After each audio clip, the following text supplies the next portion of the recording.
Magandang hapon, narito ang 3-day weather forecast.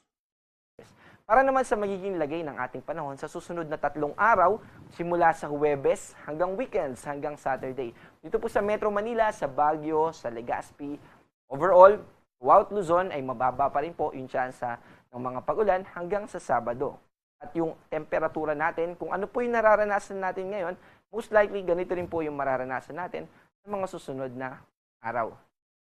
3 to 5 days po. Ganon din po. Dito sa Visayas, sa Metro Cebu, Iloilo at Tacloban, mababa din yung tsansa ng mga pag-ulan.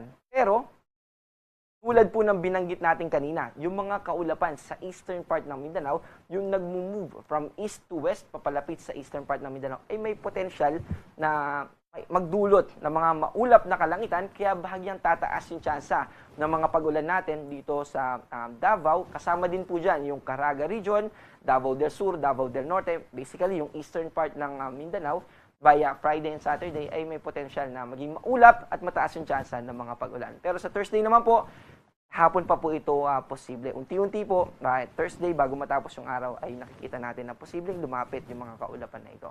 Pero dito sa Cagayan de Oro at Zamboanga City, basically yung natitirang bahagi ng Mindanao ay mababa rin yung tsansa ng mga pag-ulan.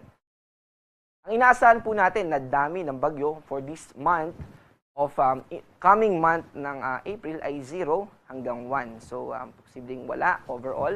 At posible naman may chance na may isang pumasok or mamuo na bagyo sa loob ng ating Philippine Area of Response.